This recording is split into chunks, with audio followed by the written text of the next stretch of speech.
Right now, someone is sitting at a slot machine. They've been there for 3 hours. They started with $200. They're down to 40, but they're not leaving because they almost won 20 minutes ago and they're sure the next pull is the one. It isn't. It was never going to be. And the people who built that machine knew that before you ever sat down. This is not a story about gambling addiction. This is a story about engineering, about how casinos don't just take your money. They take it in a way that makes you want to give it to them. And once you understand how it works, you will never look at a casino the same way again. Let's start with the floor. When you walk into a casino, everything you see has been designed. The layout, the lighting, the sounds, the smell, every single detail has been tested, refined, and optimized over decades. There are no windows, there are no clocks, because time is your enemy in a casino. The longer you stay, the more you lose. So the casino removes every cue that tells you how long you've been there. No natural light to tell you whether it's day or night. No clock to tell you it's 3 a.m. Just a warm, buzzing, timeless room where the only thing that matters is the next hand. In the 1970s, a casino designer named Bill Friedman spent years studying what kept gamblers gambling. He found that casinos with low ceilings, narrow pathways, and machines placed right at the entrance kept people playing longer than open, airy, hotel-style layouts. Why? Because a maze keeps you inside it. An open room lets you see the exit. Friedman's principles became the blueprint for almost every casino built in the next 30 years. Then there's the sound. Every slot machine in a casino is tuned to play in the key of C. Not because it sounds nice, because when dozens of machines play simultaneously, they all harmonize. The room itself becomes a symphony of almost winning. And the most important sound of all? The coins. Even though most modern casinos use tickets instead of coins, the sound of coins hitting a metal tray still plays every time you win, because that sound triggers something in your brain. It's called a reward cue. Your brain releases dopamine when it hears it. Not when you win, when you hear the sound of winning. The sound is the reward. Now here's where it gets interesting.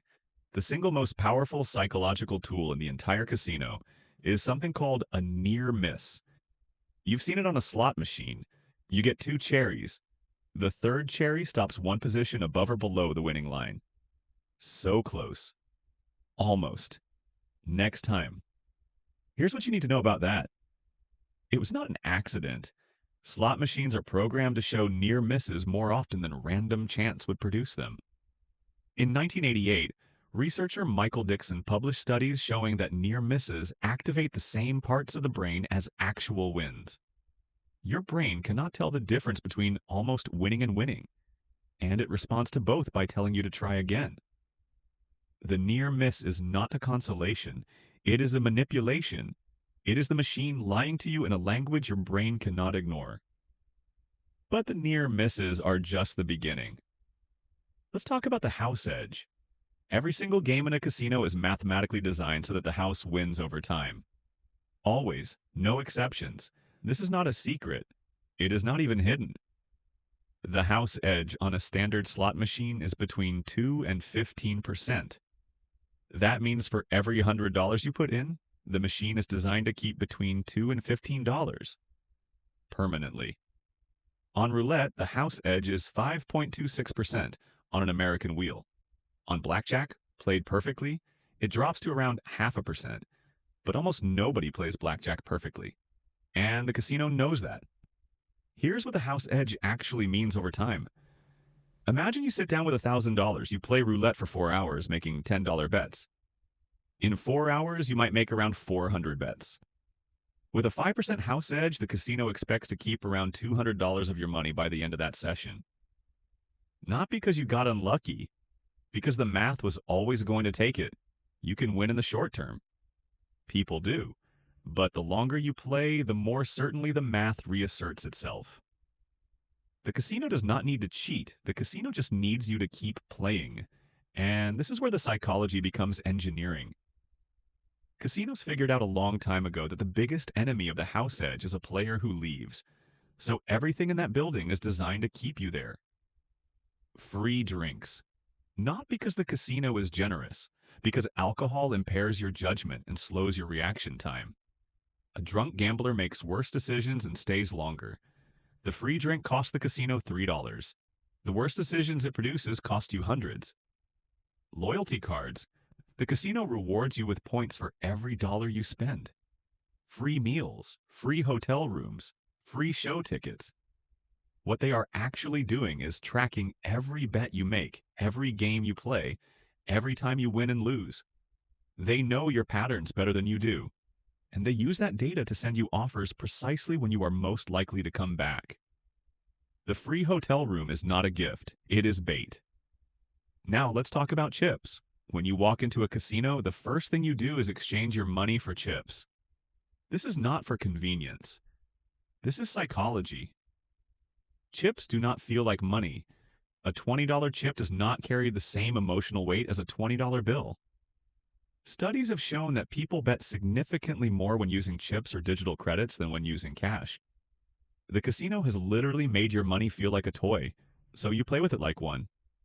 The same thing happens with digital slot machines.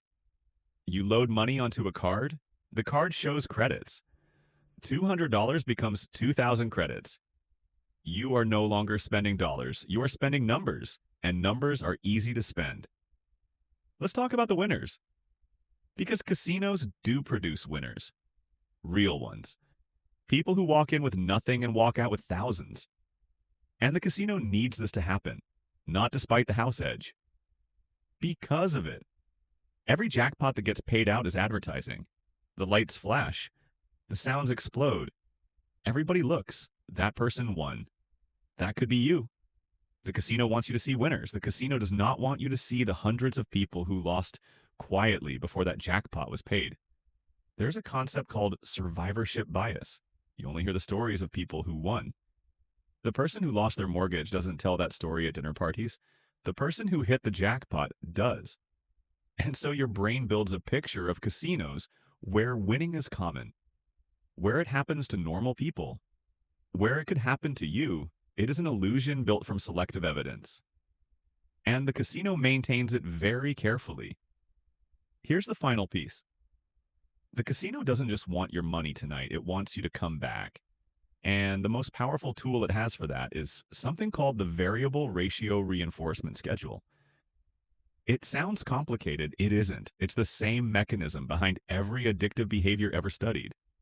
If you press a button and get a reward every single time, you will press it steadily and stop when you have enough rewards. If you press a button and never get a reward, you stop immediately. But if you press a button and get a reward sometimes, unpredictably, randomly, you press it forever. Pigeons figured this out. In the 1950s, psychologist B.F. Skinner put pigeons in boxes with levers. The pigeons that got food every time they pressed the lever pressed it normally. The pigeons that got food randomly, unpredictably, pressed the lever obsessively. They couldn't stop. Because unpredictable rewards create a drive that predictable rewards never can. The slot machine is a Skinner box. You are the pigeon. The casino didn't invent this. They just applied it at industrial scale. And then wrapped it in free drinks, loyalty points, flashing lights, and the distant sound of coins. So the next time you walk past a casino or open an app that works exactly the same way, or sit down at a machine just to try your luck, remember that you are not playing against chance. You are playing against a building full of engineers, psychologists, and mathematicians who have spent decades figuring out exactly how your brain works. And they are very, very good at their jobs. The house always wins. Not because you're unlucky, because the house was built that way.